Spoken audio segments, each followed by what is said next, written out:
Baik, Assalamualaikum warahmatullahi wabarakatuh. Sekali lagi ya, buat Anda semua, semoga keselamatan ya, keberkahan dilimpahkan kepada kita semua.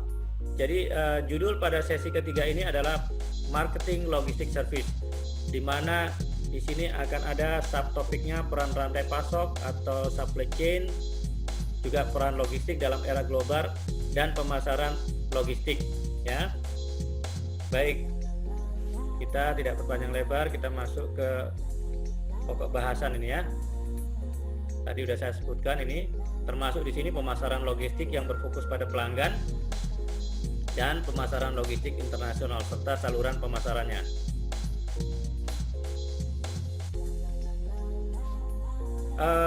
Fungsi supply chain management, sebelum kita masuk ke dalam logistik, kita masuk yang ke lebih besar lagi. Supply chain management di sini adalah adanya merencanakan, mengatur, mengkoordinasikan dan mengontrol. Lebih tepatnya kalau kita bilang POEC, supply chain management. Ingat, di dalam setiap fungsi manajemen ada yang namanya POEC. Apa itu POEC? Planning, organizing, actuating, and controlling. Dari the whole atau semua aktivitas daripada supply chain itu ya. Nah, ini dia. Lalu bagaimana dengan manajemen logistik?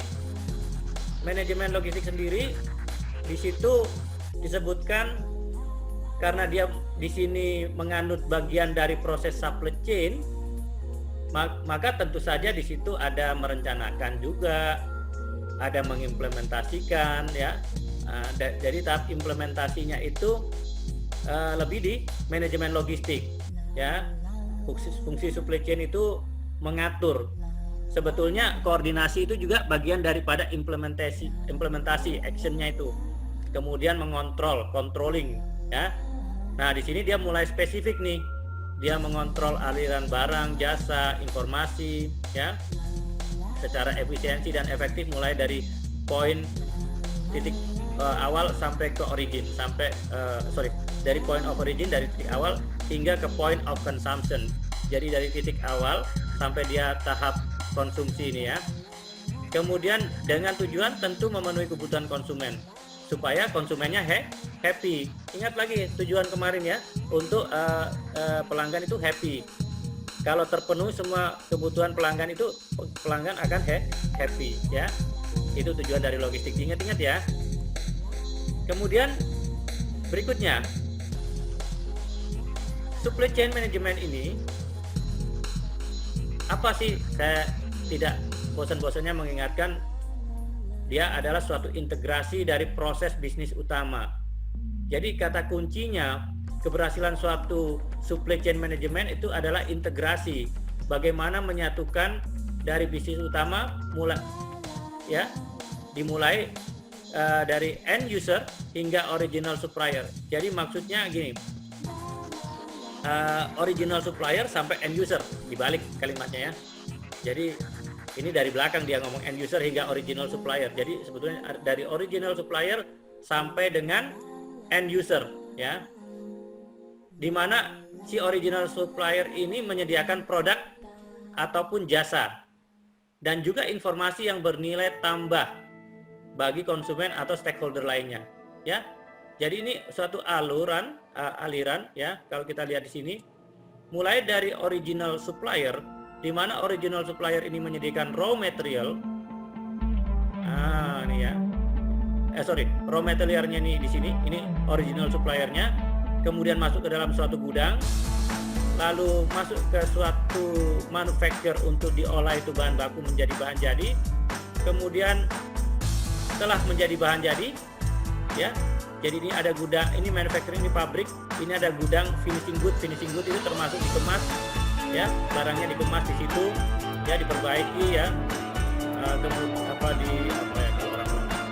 Kalau kayak mobil-mobil itu dirakit gitu ya. Ini perakitan spare partnya di sini, yang manufacturing ini. Nah, di sini dia dirakit, udah jadi mobilnya kemudian dicek segala macam, dikasih lampu, pokoknya dipercantik finish good-nya di sini. Gudangnya lain lagi. Kemudian dikirim mobil itu, pengiriman shipment ini.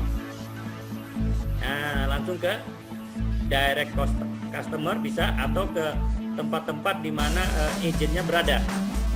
Ya, jadi kalau Anda lihat, kalau pabrik mobil itu kan pabrik spare partnya lain.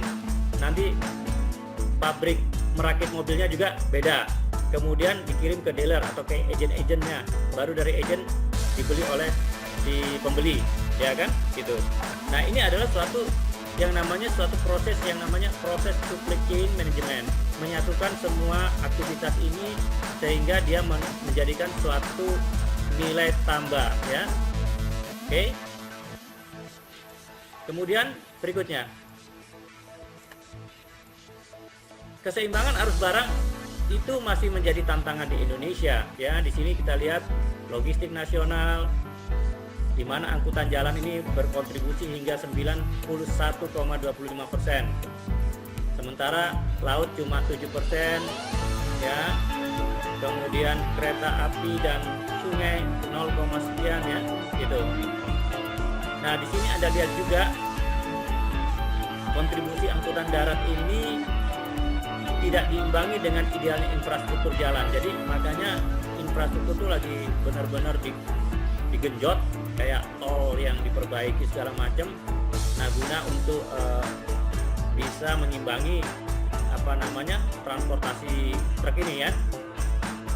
Nah, ada 7 juta truk yang terdaftar di Indonesia, ya. Ini ada referensinya, ya. Nah, di sini Anda lihat lagi, jalan mendominasi 90%, sedangkan kereta 1%, laut dulu nih 9%, baru kemudian kereta 1%, lalu udara 0 sampai 1%, ya. Oke. Kemudian peran logistik. Logistik ini dipandang sebagai suatu kompetensi, ya, yang bisa menghubungkan suatu perusahaan dengan pelanggan dan pemasoknya. Tadi udah dilihat suatu aliran supply chain-nya itu kan. Nah, informasi dari dan tentang pelanggan ini mengalir.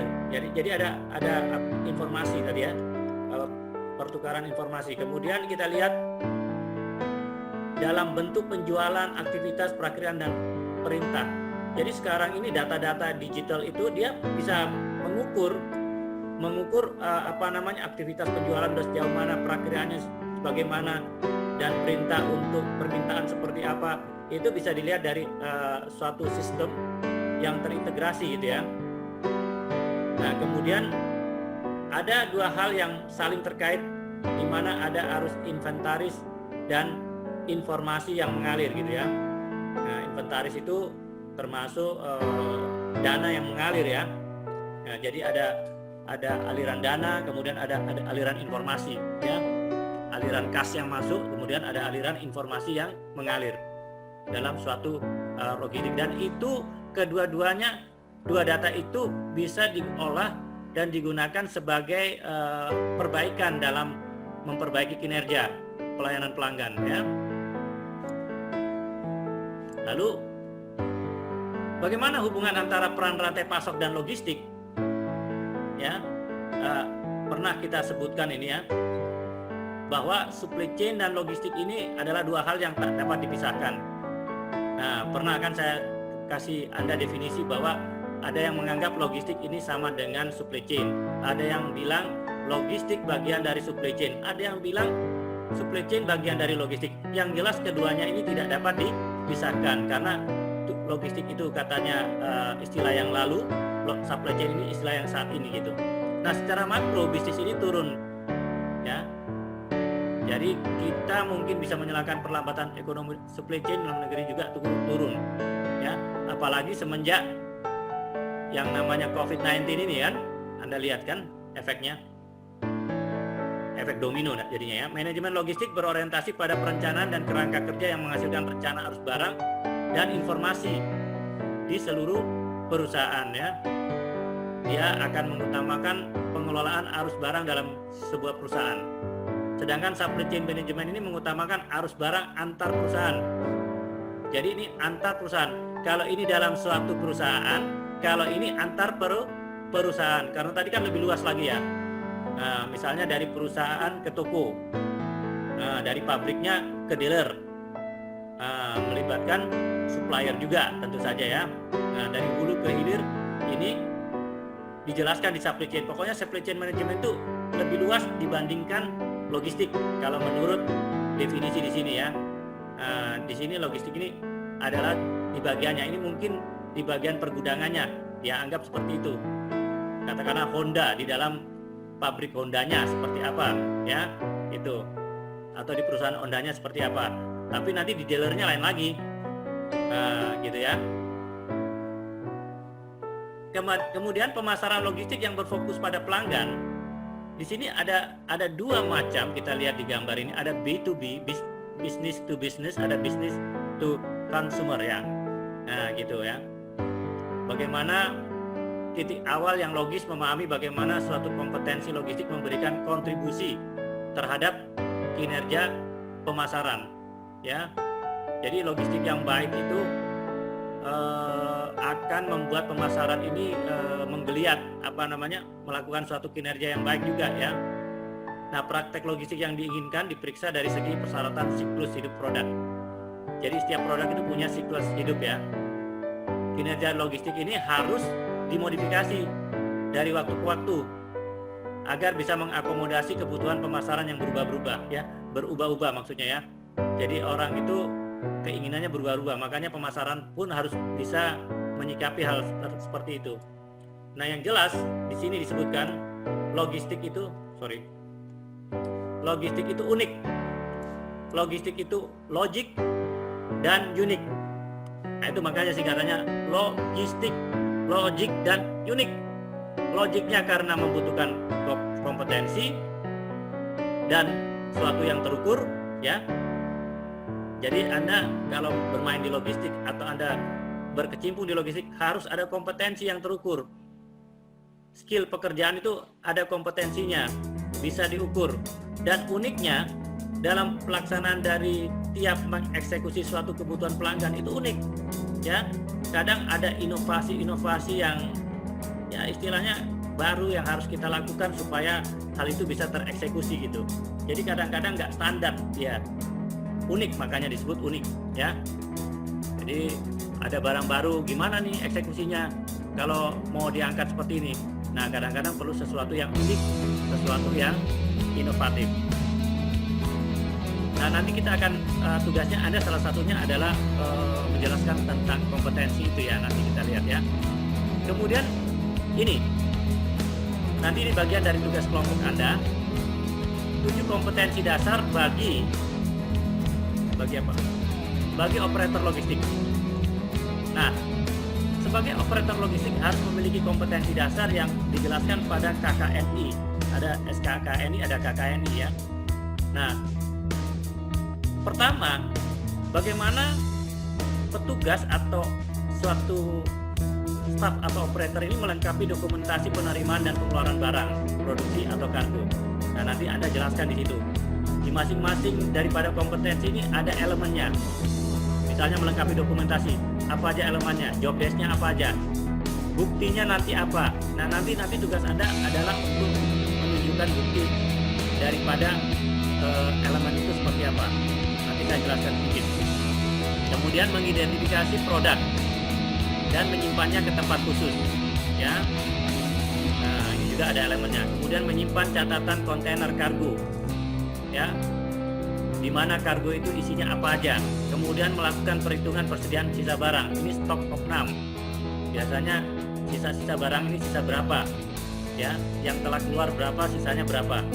Kemudian menyelesaikan memeriksa dokumen, kemudian memberikan informasi pengiriman barang kepada pelanggan, lalu mengorganisasi kendaraan untuk pengangkutan barang muatan kargo. Jadi ada 7 paling tidak. Ini untuk operator. Nanti ada lagi yang tingkatannya lebih gede dari ujung sampai ujung. Jadi ini kita ngomong baru logistik doang nih. Nanti ada yang supply chain-nya itu yang lebih luas lagi, nanti saya kasihkan Anda pada saat setelah UTS nanti ya.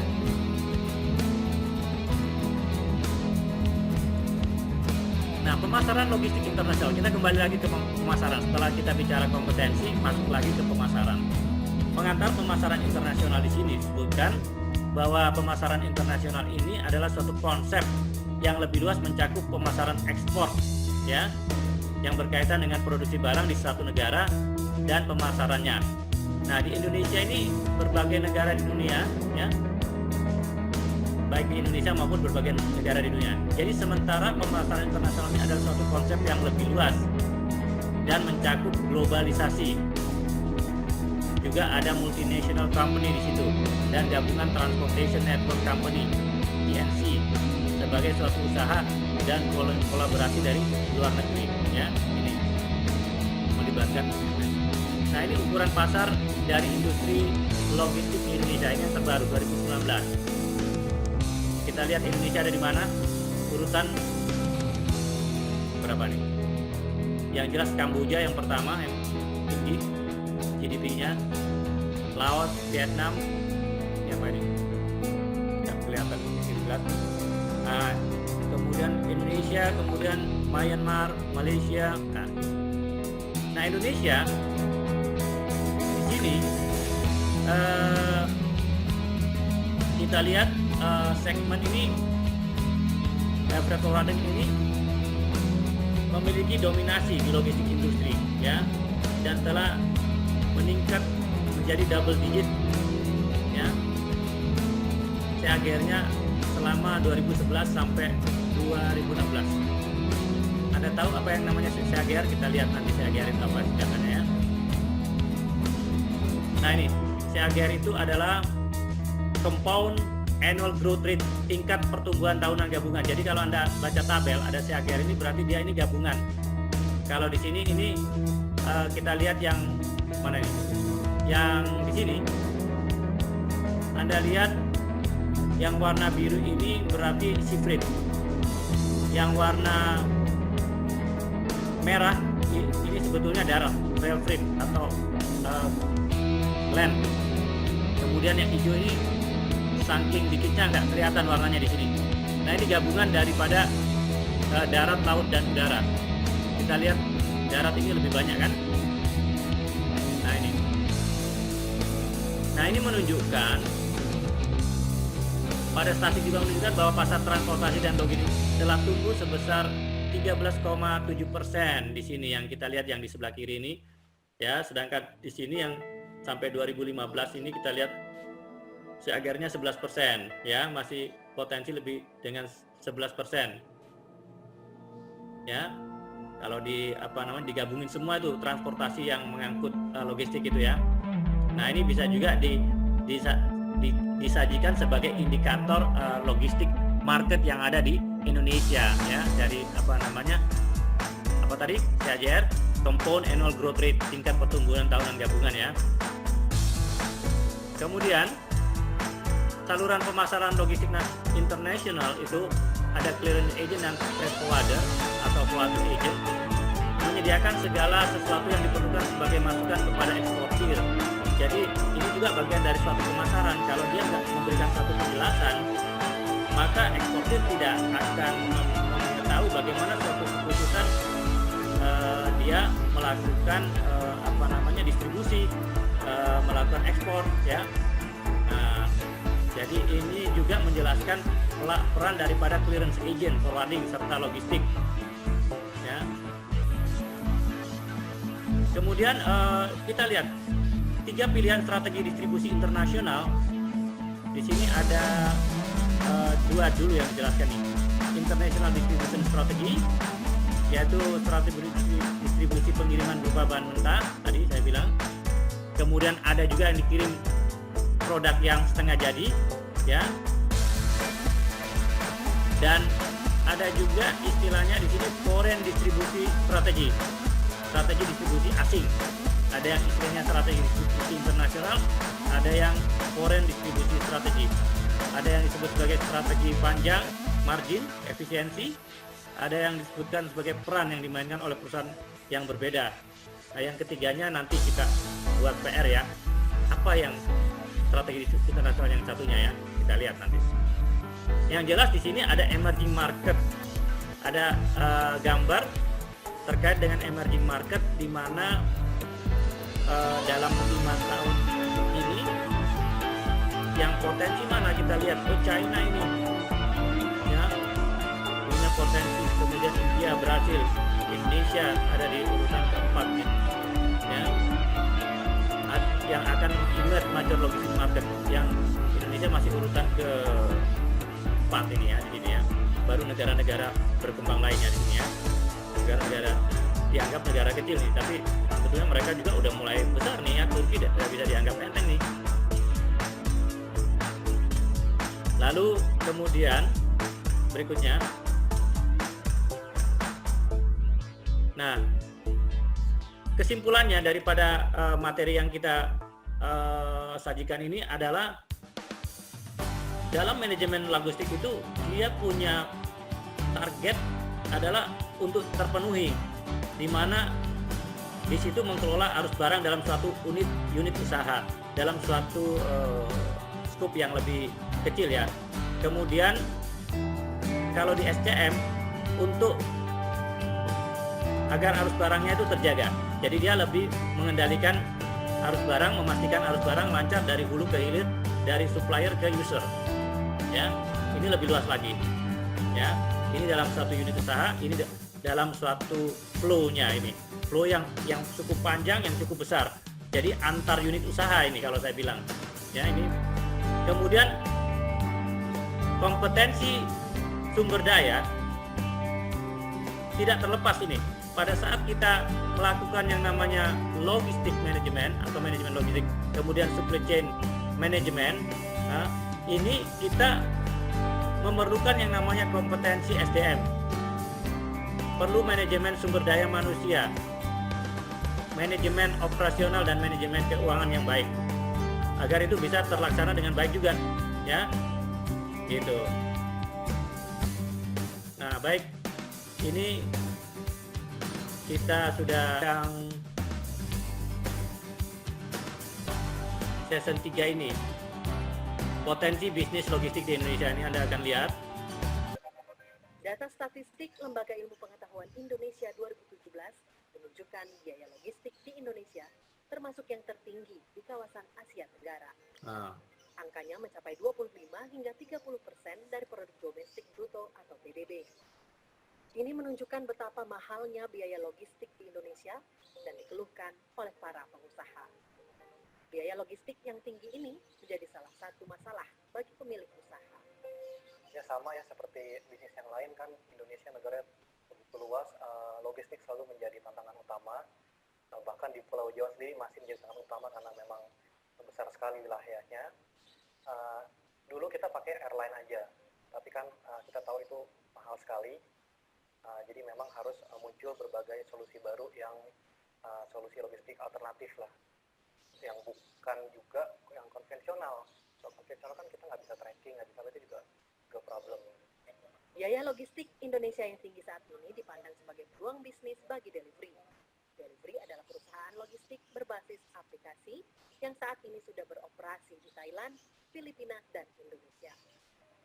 Aplikasi menghubungkan antara pemilik armada angkutan barang dengan konsumen. Konsumen dapat mengirimkan barang hingga 10 rute tujuan dengan harga terjangkau dan waktu pengiriman yang cepat. Well, we like to solve big problems. Logistics industry in Southeast Asia is worth $300 billion. Two-thirds of that is in Indonesia. So, as an on-demand logistic company, we hope to bring down that cost. It probably equates to billions of dollars in savings. Delivery memandang Indonesia adalah salah satu negara yang punya potensi pasar besar. Jumlah pengunduh aplikasi di Indonesia ada di posisi tertinggi, yakni 200.000. Delivery akan menambah armada lebih besar dan melakukan ekspansi ke kota lain di Indonesia, termasuk negara lain di Asia Tenggara. Novanaya Antaka, Jakarta. Oke, itu tadi terkait dengan Anda ya. Nah, nanti ada terkait dengan ekosistem juga. Ini saya minta Anda melihat sedikit videonya. Saya nggak akan setelkan di sini. Saya takut waktunya nggak banyak. Cuma yang saya mau jelaskan ada tugas kelompok. Ya, Anda 31 ya? Betul? Iya, Pak. Dibagi Iya, jadi 7 Pak. berapa masing-masing? 2 kelompok 5 orang, Pak. 5 orang Sisanya ya? 4 orang. Sisanya Nah. 4 orang, 2 kelompok 5 orang. Komtinya aja yang bagi apa saya yang bagi? Hah? Kalian berbagi sendiri apa saya yang harus bagi ini? Diri aja, Pak. Kenapa? Kita aja, Pak. Kamu aja ya? Ya, oke, saya Juga, serahkan. Pak.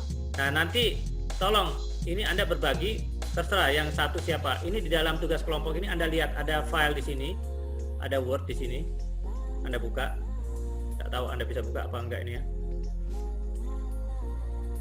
Nanti kasih tahu kalau nggak bisa dibuka.